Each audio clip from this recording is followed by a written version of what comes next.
Emily, welcome to the Democratizing SEO podcast. How are you doing today?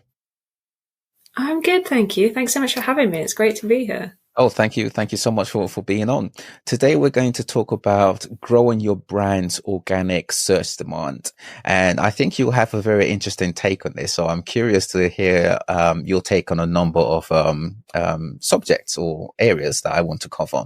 Now, Emily, as I like to do with all my SEO guests, I like to ask how they became an SEO in the first place.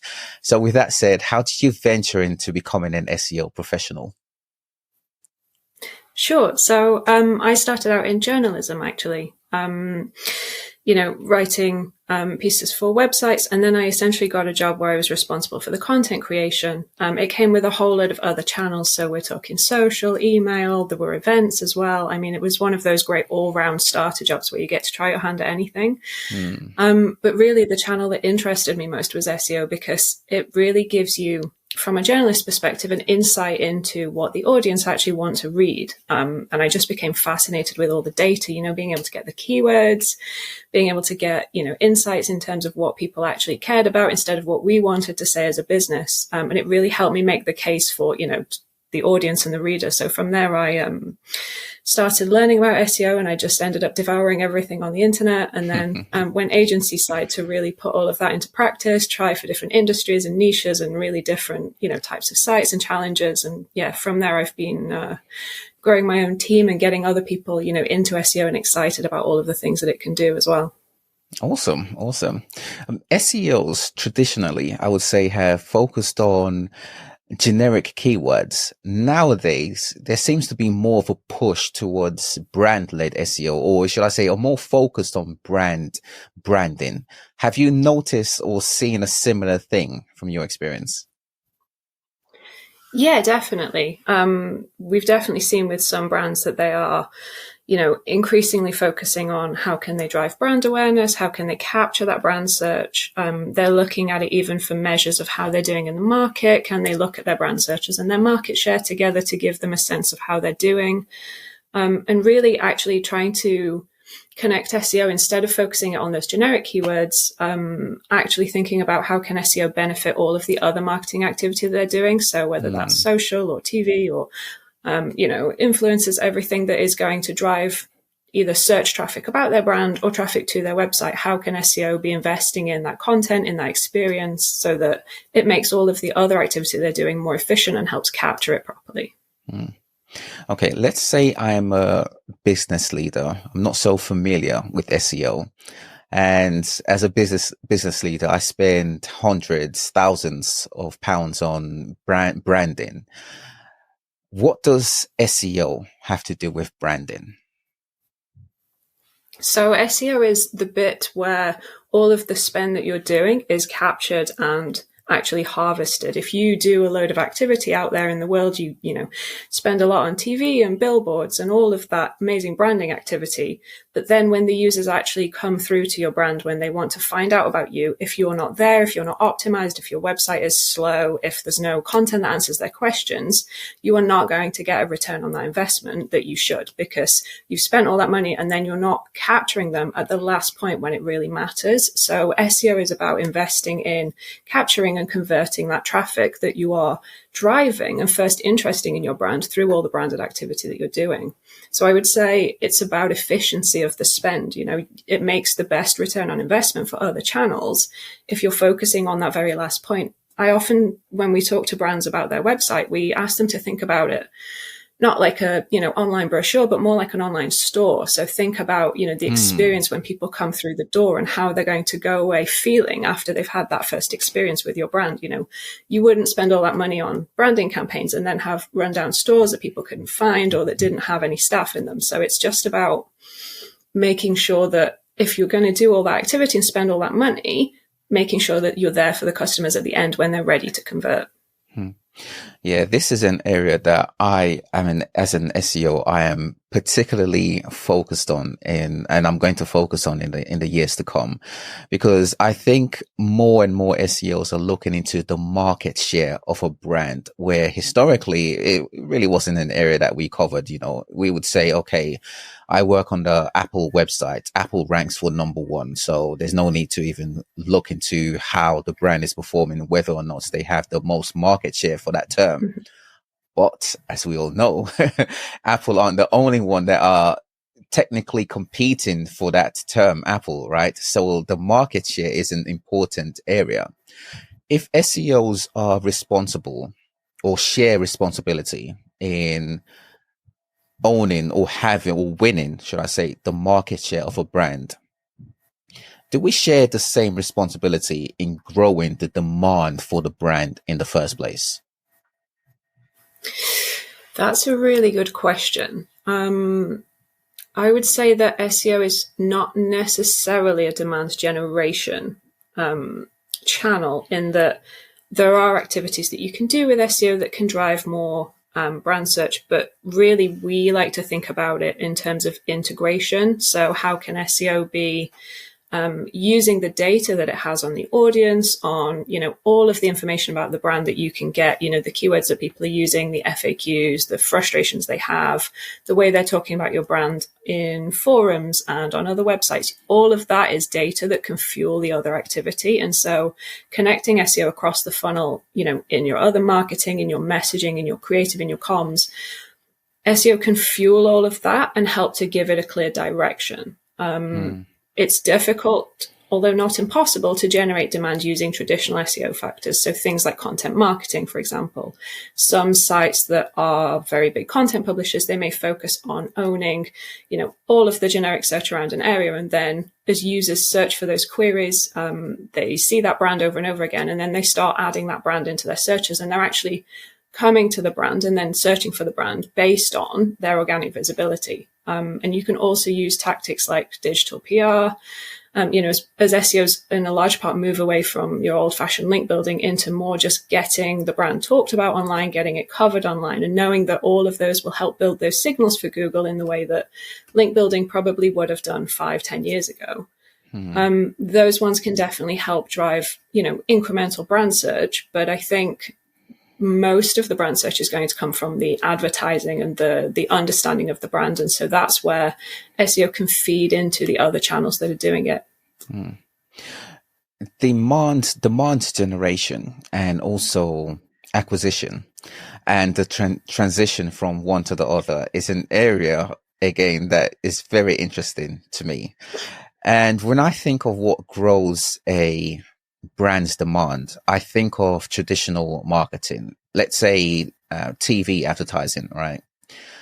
What are the areas, or should I say, what grows a demand? Would you say traditional marketing is the key area for growing a search demand? Yeah, I think so. I know that, you know, we know that pound for pound TV can reach you the biggest audience in terms of, you know, just getting your brand in front of people. We know that it makes it more efficient to add layers of digital advertising. It's more targeted on top of that. But yeah, I would say for me, traditional, including digital, but all the different types of marketing and advertising where you push out to consumers is going to drive more brand search and demand. But then SEO needs to be there to fuel that. And then at the end as well, to capture it back into the website. When someone watches a TV advert, what would you say is the most memorable thing that they search for after viewing the ad? Oh, I think maybe that's going to depend on the brand and the ad, but we do see a lot of search for obviously the brand name, any products or services or things that are featured. Any taglines is really important. So they can get searched for. People also search for the TV adverts. They search for the brand name and then TV advert. And we do this a lot with some of our clients who are on TV.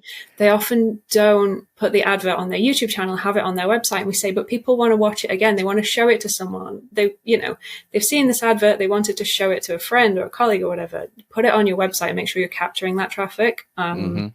We also see some brands either putting domains in there. So Go Compare is a really good example where they changed their domain to go.compare so that they could put it in the advert and try and, instead of have that traffic search for their brand and then come through PPC or organic, to actually have them come direct. So yeah, sometimes they ask you to search for things or they put keywords in there they're going to have activity on. So yeah, sometimes you can try and push people into searching for a specific thing, but we would generally say brand name, featured products, slogans, and website addresses as well. We get a lot of people searching where they start typing the website address and then they're not totally confident on how it finishes. So they tend to just put it into Google, www, and then a space, and then they put the domain in because they're just trying to, make sure they get it right. Yeah, people search for what they know, don't they? And this is where I think the power of TV advertising and SEO can be very effective as overall marketing strategy. I'm thinking right now of John Lewis Christmas advert. It's now a thing, right? And they've been running it for years, and I can almost guarantee as we head into Christmas, shortly after Halloween, people will be searching for John Lewis Christmas advert because they know it's a thing and they almost expect it. It's one of the things that leads into Christmas, right? And it's just amazing how, because of the power of the brand, people search based off of what they remember from seeing the ad. And the most memorable thing in that case is John Lewis Christmas advert. So that search term became a thing following the adverts being released and the event, if you like, being a known thing within, specifically the UK. Have you seen a similar thing in your experience? Yeah, so I think the John Lewis one's a really good example of them trying to own a moment or a time, because a lot of, when we think about advertising in terms of trigger moments or moments in a consumer's day or life or year where they might, have a need for the brand or be looking for the brand, actually trying to connect your brand to that, as John Lewis did with Christmas shopping, is really, really powerful. So yeah, we do see really memorable creative or ads that can drive search for a brand, and they often carry on much longer than you think. So, typically we would measure TV in terms of its impacts, and then you could plot the brand searches against that or the impressions for the brand. So you can see like how it affects the spot list and how people are searching immediately after seeing the advert. But as with the John Lewis example, we also see that some adverts that are, really memorable just have this ability to run and run. And we see people coming back to them and searching for the video again and searching for, the song that was in it. There's loads of different ways that they can help generate that demand for the brands that we can see in the keyword data for SEO. If TV ads trigger people to search for the brand, why do you think brand creatives don't necessarily work closely with SEO to capture and own that, to win that audience? I think it's just a traditional separation in often the way that agency models have worked. If TV creative is booked with media agencies and they, very strong in the advertising, but they don't have a strong digital department or SEO or web developers, they're not necessarily going to be thinking about the consumers on the website. They will be tracking it against their reach metrics, and they will be checking that against competitors and Nielsen spends, and then saying, our TV campaign was successful because of these metrics. But when they sit down and talk with SEOs, they can start to connect actual, website metrics, conversion metrics, to be able to show the lag effect that might have, or how that is fitting into, topping up the funnel and getting people onto the site and driving that brand search. So yeah, it's I think just a hangover from the way that media agencies did traditional TV buying and digital agencies did things around the website and SEO. And actually more and more places are trying to bring that together to make sure that, they're making the most of the metrics that we can offer. And also we get to know when the TV ads are going out and all the creative, and get some sort of sight of that so we can make sure it's on the website and that everything is ready. So we don't have a point where we've spent loads of money on TV spots and we haven't then got anything corresponding on the website to make the most of that. Right. Yeah, I'm seeing it more and more these days. It's almost like a third call to action. Usually the first call to action on a TV ad is, of course, the brand. All good with that. Yeah. Social media seems to have crept in before SEO. And what I mean by that is people promote their social media brand pages, Facebook, Twitter, even if it's just the icon, they're promoting it. The third set of call to action I'm seeing more and more of these days is search for. And this is them almost training users what to search for. And that search for is very interesting to me because I have a theory that it can overseed the search for the brand. So let's say a TV advert, if the most memorable thing from the TV advert was the brand name and people search for what they know from what they see, right? It'll be the brand name. But if the thing they search for is what they last see, search for, they're being trained to search for a specific phrase, which of course, if you tie that into digital SEO, you can own the market share for that search term. What's your take on the rise in this search for phrase? It's such a good question. My personal opinion, and this is not necessarily backed up by any data, but just based on, conversations that I've seen with brands and interest in brands that are doing this, is that what's driving it is Google's allowing brands to bid on each other's brand terms. So, when brands are on TV, then they're seeing their competitors bidding on paid search, and Google's allowing that, and it's costing them a lot of money, and they're risking losing those consumers. And so what I think some of them are doing with this is they're choosing a phrase or a slogan or a way of specifically describing their products. And then they are putting that in the TV advert or in any of their online video creative or messaging. And then when they're driving the consumers to that, they know that their competitors won't be there. And they can kind of own that space, and it just makes it more efficient to capture that demand. The other factor to it is also about measurement. So if you are using that phrase on TV adverts, and then you can actually look at the demand for that keyword and see how many people are actually searching for that and compare that to how many people you reach with the TV advert. So it does make it, it isolates the search and demand from that campaign as well. Mm-hmm. I'm speaking of the search for phrase, I'm someone who spends quite a huge chunk of my evening on TikTok, not just for fun, but also studying it. I promise I'm doing research. This work. Right. Yeah. What I've noticed in the months that's gone by is the rise in TikTok prompting users to search for a specific phrase after seeing a video. Are you on TikTok? Are you familiar with the search? I am. Search yes. for. So what I am seeing is TikTok are encouraging people to search for certain keywords based on the video that they have seen. And my interest in all of that is, how are they selecting the search for phrase? It seems to be an algorithmic thing that they have in place, right? So the algorithm studies the video and then it picks or selects what they believe will be the most memorable thing that people search for. And they then prompt people to search for that thing, knowing that they'll have more and more videos about it, which of course keeps people on the platform for even longer.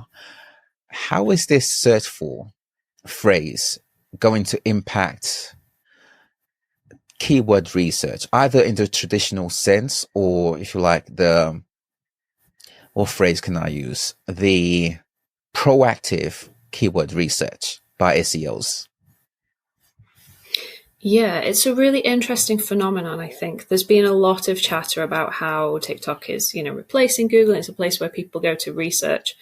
I think it will have an impact on the language that people use. And we saw that when Google came out, that as people got used to, how you search on the platform to get the results they want, they changed the language that they use. They started skipping out words that didn't mean anything. So they're just putting the essential bits of the keyword in there. They're not looking for shoes in a size 7. They're looking for shoes size 7 because they know those are the bits that Google will match. And that intuitively as you start using the platform. And so I think as, people are spending more and more time on TikTok, the way that the algorithm is generating those search terms based on the videos will start to train them in using those keywords. And it's definitely something that SEOs should be looking at. Now, it's very difficult to get data out of TikTok, as with all social media platforms. It's often a case of just spending time on the platform yourself and going down those rabbit holes. And we've all hit that little search for this keyword and then gone through a ton of videos and realized you've lost half an hour. I mean, that's the whole point of it. But it's, I think we definitely can feed it into our content strategy, but it's just a case of using SEO as the source of data in real time about, where are the audience at? What are they searching for? How are they behaving? Their media consumption is definitely changing all the time. So this is where, very data-led investigative minds that we have in the SEO industry are perfect for being able to get that and feed that back into the business, into the brand activity. So I think, a really useful source of data. And definitely be interesting to see how TikTok responds to that as its algorithm keeps changing and keeps improving, because it's learning all the time. And we see that in Google when they started adding the, related searches, suggested searches into their search engine, and it starts pulling the FAQs in as well. They're constantly iterating to make sure that all of the things that users will do next are already there. They don't even have to think about it. And so I think we'll definitely see that coming through from TikTok as well, that they will learn as they go, and the user experience will keep increasing. And that opens up way more opportunities for content, for messaging, for just brands to get in front of consumers with their content. Yeah, the more I see a number of these new phenomenons happening, to me, it informs me that users are becoming a lot more aware. And if you like, I don't want to use the word smart, but that's the only one that's in my mind right now. Users are quote unquote smarter than users were 10, 15, 20 years ago, right? And it's led me to think, okay, if that is users' response, they now have an expectation. If their intellect on how to search has heightened, they of course have an expectation. And how is this going to affect SEOs and marketers overall? Because to bring it back to SEOs and brand creatives, I'm thinking SEOs who are better integrated in wider marketing departments will flourish the best. And I say that to say the time where planning SEO post content or story or brand event has pretty much, it's not going to be as effective as incorporating SEO within the planning stage. So if you were to look at it in terms of, I don't know, creating a TV show, right? You have pre-production, production, post-production. SEO historically was incorporated in the post-production phase. Now I think it's a case of we need SEO in the pre-production phase. How can SEOs influence business leaders to have the channel integrated in the early stages of a production, a creative production? I love this question because it really feeds into where, we're definitely seeing brands going. I think the golden bit of SEO is that it has data that no other channel, no other discipline has, right? We've got data direct from the audience where we can say, these are the things they care about. This is where their demand is, and this is where their demand isn't. This is trending up. This is trending down. That is invaluable to business leaders. And increasingly, we're seeing a role for SEO that is less on, as you say, the post-production, the activation, actually doing all of the content at the end and the capturing, and actually in the strategy of, can we assess the opportunity, the size of the market, the interest in this product or the service? Can we look at which market we should go after, how much investment we'll need, what content territory should there be, what messaging and comms should there be, what do consumers actually care about? Increasingly, SEO can fuel the strategy section before the business even commits to, making the creative, doing the ad. We can test, not necessarily test, but we can structurally test the ideas and see if they would work for the audience, because we've got the data that says, yes, they're interested in this, or no, they don't care about that, or We can see, for example, competitor data with the tools that we have to say, they're really strong in this area. This would be a challenge. We would need extra investment. So I think the more that SEO can feed into the strategy, the more that it can then connect with other marketing channels. I think people who succeed in that are the ones who are capable of seeing it from a business perspective. And I see a lot in the industry people talking about how they struggle to get recommendations implemented. They struggle to get people on board. I think so often SEOs talk about SEO things. They talk about visibility. They talk about keywords. They talk about redirects. And these are things that I've never met, a business leader, a brand marketer who knew anything about those or who cared about visibility or knew what it was. They don't care. It's not a measure for them.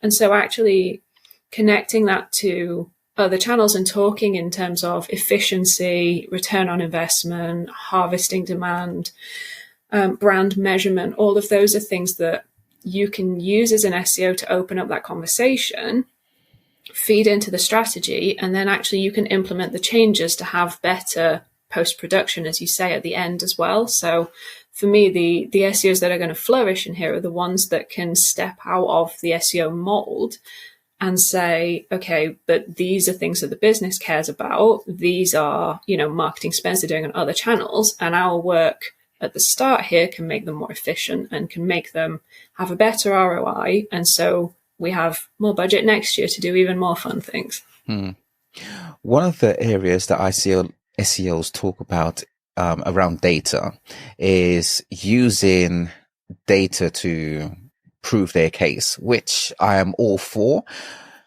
However, I see a tendency where some SEOs can have too much reliance on data. And I think some SEOs almost expect business leaders to ask for a specific set of data, and therefore they provide that specific set of data. And the issue I see with that is it doesn't get them necessarily thinking. It gets them relying on a data set, which all data is reactive data, is reliant on something already having happened. So let me give you an example. Halloween is around the corner, right? I can almost suggest proactively that, as we come up to Halloween, it being a big event, people will be searching for Halloween costumes, Halloween party dresses or party costumes or something like that. And that doesn't necessarily have data to prove it. It's how can I explain this? It's my knowledge from having experienced these events within e-commerce. I know that within a certain time of the year, people search for certain things: Halloween, Christmas, Easter, etc. It's an obvious thing, right? And these are the events, especially calendar events, that are big in e-commerce. What's the value of having almost past events used as data to forecast future events for business leaders to say, okay, we no longer need past event data. We can see the future from now on because of that one past event. We don't necessarily have to continually show data for it. We can forecast data or project data. It's an interesting one. I agree with you on the over-reliance of data. I think sometimes when we put so much data into something, it almost seems to undermine the conversation because it feels like we're trying to prove it. We're going to throw as many statistics as possible to prove it. And it's like we don't have any confidence in it. I think using past data to show, for example, if you get searches for Halloween and you look at them over a few years and you say, on average, it's growing 5% a year, this demand. It was this in 2019 and now it's this in 2022. So we know in 2023, it's going to be that plus about 5%. So you can start to make predictions for the next couple of years in terms of where you think that demand will be. And then you can start to use that to make decisions. The other thing that I think SEOs, as you say, can just really help businesses with is actually just making strategic projections. So whether that's about trends, whether that's about things we've seen, in TikTok or other platforms where people are, they're making new types of content, they're engaging with things. And you could say, For example, we had a coffee brand that we work with, and someone spotted the Dalgona coffee that was trending around the pandemic, and it was very quickly put in and said, you know what, this is being seen all over social and it's going to explode, and there's going to be a load of Google search for it. If we make content now, we'll be able to capture that, you know, when people have seen it and then they actually go to Google or whatever it is to search for the recipe for that. So SEOs can definitely help with those kind of business predictions by using the data, but also, as you say, by just having the confidence to be able to say, look, this is what we've seen, this is what we expect to see, this is my recommendation, and keep it strategic. You know, you don't need to put 100 charts in and a whole appendix and loads of different slides to show this is the core idea, this is what competitors are a great one, actually. One of the things we have a lot of success with brands is to say, if you've got an event or a seasonal event, here's what other competitors are calling theirs. This is what we would recommend for yours, because brands love to see what's happening in the market. And I think stepping out of just your own like keyword data and looking at, okay, what's happening in the market can really just help SEOs get into the bigger picture and start thinking about how they, you know, integrate with other channels and how they fuel those business decisions as well. When I think of the brands who have a good synergy with SEO and traditional marketing, especially brand creatives, I think of Money Supermarkets, Money Saving Experts, Martin Lewis, and even John Lewis, as we indicated earlier. Are there any other brands that you would say, okay, they have a good thing going with their SEOs? Ooh, that's a tricky one. Some of the brands that we work with in the kind of healthcare space have always looked at things like WebMD and Healthline. I know they're not necessarily brands that are on TV a lot, but they're ones that have really, you know, built up their SEO game by thinking about how their brand is perceived across those different things. In terms of brands on TV, it is a tricky one because there isn't a whole load of crossover generally. The brands that are on TV a lot, when you think about things like automotive brands, banks are maybe a good one. If you look at, I think they often do the kind of emotive side of the moments very well. You think about the Lloyds Bank advert where they have, you know, the horse and it's running through past the people who are going through all these different life moments. They're going off to school, or, you know, they're getting married, or they've had an elderly relative pass away and they're thinking about the future. It goes through all these moments. And then when you go onto their website, they have these really good content sections for like buying a house, getting your first bank account. It's full of advice and content. So I think banks and that kind of financial industry definitely been stepping up their kind of content and SEO game to support the kind of more emotive branded TV campaigns that they're doing. Yeah, and I've worked in-house at some brands, and whenever they release public brands, whenever brands with public statements, whenever they release their public annual figures, they always keep SEO out of it specifically for a reason. So they say either marketing or digital marketing, but they never mention SEO because it's almost like a closely guarded secret. SEO is their secret weapon, their moat, if you like. And it's quite interesting. You can have a look at their IMDb, any brand's IMDb. And if you see SEO, within the business, okay, you can almost guarantee that, okay, SEOs are pushing, not just from a website point of view, but also from an internal collaboration point of view. They're working to have SEO better integrated. So that's always an interesting thing to see, especially on LinkedIn. Yeah, I think they can tell you a lot about the teams that they're building to support, you know, the channels that are working for them, for sure. Definitely. In a world where brand creatives and SEOs work closely or closer together, what happens to the brand's visibility on Google or any search platform? I think when they work closely, we should see the brand search improving. You know, we know that the more closely that SEO can feed into that, the better it will perform. I think one of the important things that SEOs should be focusing on is creating measures using the tools and the data that they have that can support the business in terms of understanding that. So a key one for us has been rolling out brand share of search, and we often compare it to market share as well, because brand share of search tends to tick up before market share does. So it can give you a very short-term future prediction of, if we see it going up in the next couple of months, we expect market share to follow. So it's about tracking the demand for the brand terms for, your brand and the core competitors, and seeing how that moves about, over a long period. And then we do it on a monthly basis. And it's able to tell us early warning signs. If a brand has spent a lot more, you can put Nielsen data in there, and then you can compare it to market share. So you've got your three metrics of brand search, brand spend, and then market share. And you can compare those three. And usually you see the movement in the brand share of search a couple of months before you see the market share start to go.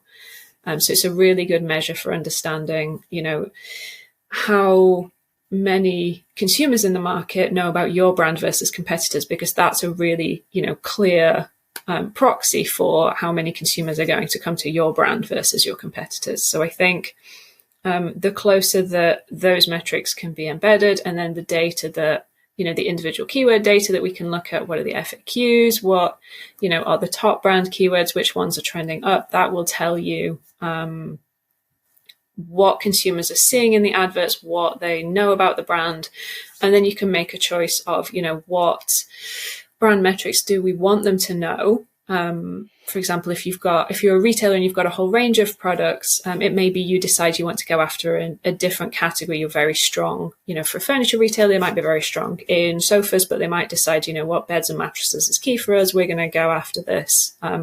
Then they can use that in their creative, in their TV ads, in their videos, and then we will be able to track the demand for that brand plus that category, and be able to measure, how that is coming through to the audience and how that's changing their brand share of search and eventually, hopefully, their market share.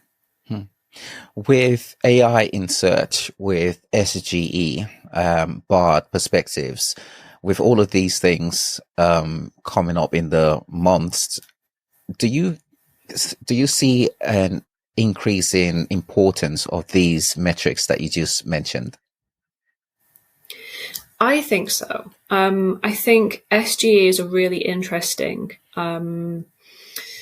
potential change in the way that people search. I think if we start to see Google repurposing, consolidating content, answering questions, if SGE becomes a very big, complex featured snippet, we are potentially going to see a decrease in traffic, especially through generic informational searches, which has been the bread and butter of SEO for so long.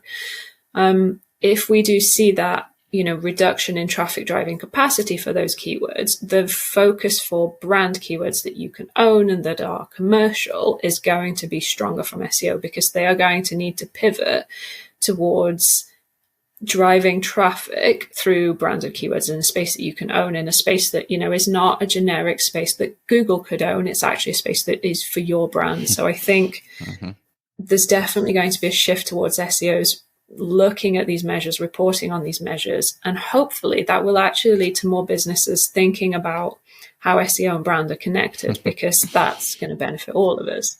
So yeah, I think it's definitely going to be potentially a little short-term pain for SEOs who are over-reliant on generic and aren't really thinking about brand. But for the ones who are thinking about integration, about branding, about capturing and making strategic decisions with their data, those SEOs are really going to benefit from this change, because ultimately, if it's a question that a user is asking that could be answered by AI is going to answer it, and they're not going to come to your website for that answer. So I think, this is the new reality, right? For a long time, we've had, the ability to get our brand in front of people through a generic search, but that may change, and it may become, a very different kind of playing field if and when that rolls out in any of its capacities. For SEOs, business leaders who share this viewpoint, I'm sure, listening to you say this, it's triggered a lot of aha moments, right? And they get it, right? Why do you think you get it? You as an SEO get it? and there are some SEOs who are not quite, who don't quite share this viewpoint, and business leaders, I should say, SEOs and business leaders. Oh, that's a tricky question. I think a lot of the time when people feel like their instinctive response to a change is to say, no, we don't like it, don't want it, don't believe it. I think for me, that comes from a place of fear of they don't really understand it. They don't feel confident with it. And so, they feel a little bit threatened by AI, or they feel confused by SEO. We have had, talks with clients and business leaders in the past who felt like SEO is untrustworthy, that it's black box and secret magic, and it's, Right. it's all snake oil to them. And they know that it works. They don't know how, and they're kind of faintly frightened by all the things that look technical.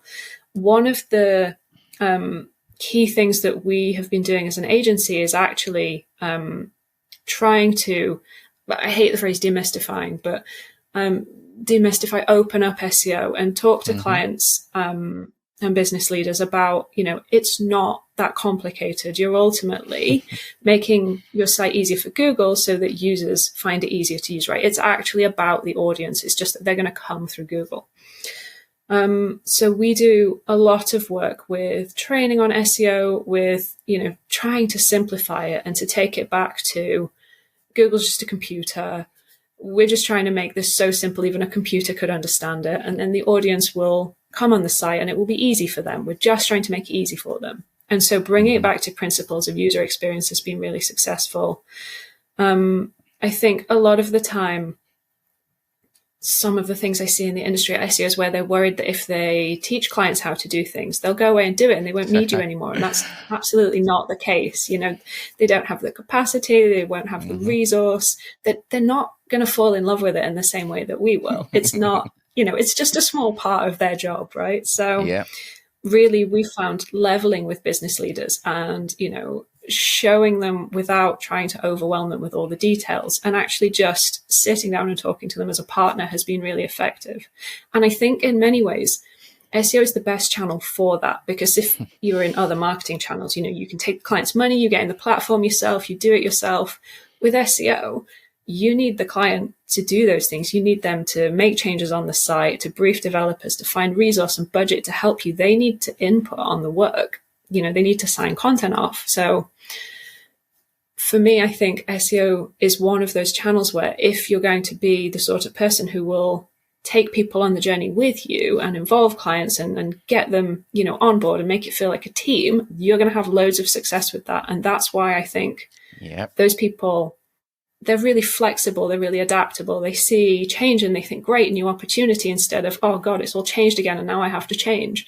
I think if you look at it through the lens of it's exciting opportunity, and I mean, the fact that there's artificial intelligence today that can summarize like really strange concepts and complicated things and give it you in like 5 bullet points, that's so cool. If we, can get excited about that instead of frightened by it, I think we will get a lot more people on board, and we'll end up with an internet that is much nicer to work with. It's going to have the answers that you want. It's going to be a great experience. Yeah, I think, the more positive we can be about it, the more we end up bringing people on that journey with us. And then it's not so scary. It's not a like secret black box. They don't have any magic sauce or anything like that. It's just a case of doing the things that Google's told you it wants you to do, and then being able to measure the results. Here. I'm so looking forward to the day where everyone is familiar with SEO. I think right now we're still at this point where SEO, people are unfamiliar with SEO. Social media, right, is a newer channel, marketing channel than SEO, but people are more familiar with social media than they are with SEO. And I think partly we SEOs are to blame for this because we've kept it isolated. I mean, we've been kept isolated from marketing channels and even outside of marketing, right? But we ourselves have been insular. And the more we make SEO familiar to non-SEOs, the better the channel will perform and the better integrated it will be. Business leaders will make even more important decisions with SEOs earlier on. Emphasize that earlier on. Imagine that world, that reality. Imagine that world of being able to input on a website instead of being Yeah. given one. You have to then fix. But no, you're right. I mean, it's definitely, I think it's really key for SEOs to think about, bringing clients on, showing them how it works. The more people understand it, the more that they will appreciate it, and the more that it will become an essential part of the business. So yeah, they're not going to run away with your secret formulas for anything. They're not going to decide to in-house it suddenly. I think don't approach any of this from a place of fear. It's got to be from a place of opportunity. Yeah, totally. It's SEO continues to expand, and the more it does, the more elaborate and complex it becomes, and the more opportunities there are with it. Emily, if every business knew this about SEO, the business will see an increase in revenue exponentially. What would this be? Ooh, that's a good question. I think if every business knew that changes on the site are the key, I think so often SEOs and businesses can get caught in the trap of, they want audits, they want strategies, they want insights, and the amount of times that we've had to say to clients, look, optimizations you make in a Word document, content you write in a Google Docs, things you have in tickets, none of that stuff is seen by Google. Stuff live on your site is seen by Google. So please, please put it live, have it done, have it 80% and done, have it 60% and done, and edit it later. For God's sakes, please put it on your site so that Google can see it, because all of that preparation work has no impact until the day that it's published on your site. So I think for me, the thing we always try and push with clients is to say it doesn't need to be 100%. You can go in your CMS anytime and change it, put it on, let Google look at it, because, that's when users can read it. That's when Google can see it. We will start to set the benefits when we put it live. And up until the point where we publish it, it's not doing anything. So yeah, for me, that would be the one. Just get it live, test it, iterate it, edit it, take it down later if it doesn't work, but try putting it live first and let's see what happens. Mm-hmm. Yeah, implementation is a big area for SEO. You reminded me of a phrase I wrote, I think a year ago now, where I said SEO comes down to many things. Sometimes those who are successful with SEO are those who are able to implement recommendations. So SEO sometimes comes down to those who are able to implement their recommendations the quickest. Yeah, I would definitely agree with that. I think so many SEOs create amazing audits and strategies, and they're Excel documents, and they're amazing. They're so detailed, and they have graphs and illustrations, and it sits with the client for 6 months. And actually, sometimes it's about really simple recommendation. Can we put this live as a test? Yes or no? Mm-hmm. Strip it right back and you will see the impact. And it becomes then something that actually makes a difference. And once you start kind of chipping that away, it's that first foot through the door thing. Once you start chipping that away and clients can see, okay, this actually works. Like that one had a good impact. It's much easier to get other things. So yeah, path of least resistance, get it live on the site, and that'll teach you so much more than all of the audits and documents that you could put together. Totally. If SEOs are heroes, Emily, what would be your superpower? Ooh, that's a really good one. I think for me, the superpower within SEO is about being able to advocate for the audience within a room full of marketeers, right? Mm-hmm. Everybody there wants to talk about their channel, their brand, their KPIs, what's great about their products. And I think for me, being able to get data on the audience, on what they want, on the topics they care about, means that you go in there as an advocate for the audience, for consumers, and you say, well, that's nice, but that's, your passion and not our passion. That's not what we need. And I think for me, that would be a really good superpower. And that's why having SEOs in the room in, marketing discussions and with business leaders is really, really important, because they become an advocate for the consumer in a room filled with people who are an advocate for the product. Wow, I love that. Advocate for the consumer in a room full of people who are advocate for the product. Wow. That's one of the best phrases I've heard all year. Wow. Fantastic. You get that on a Oh, t-shirt and wear yes, it to the that's marketing that's meeting. that's amazing. I love that. Absolutely love that. Emily, thank you so much for your time today. Is there anything you'd like to shout out or rave about? Just a shout out to my awesome team at tmwi, who are, as we speak, working really hard on all of their amazing SEO projects, and our clients who let us run away with their site and their content and try all sorts of things. So yeah, huge thank you to all of them. Awesome. And where can people find you online? So I'm on LinkedIn under Emily Wassell. And then all the other SEO advice and content is really posted on there. So yeah, participating in, as many discussions as possible in the industry, just, trying to get people excited about the future of SEO and stuck into all of the cool opportunity that it has. Awesome. Awesome. Thank you so much, Emily. Have a brilliant day. I'm Thank you sure so much we'll for having catch up me. again another time. Absolutely. Thank you so much. Cheers. Bye now.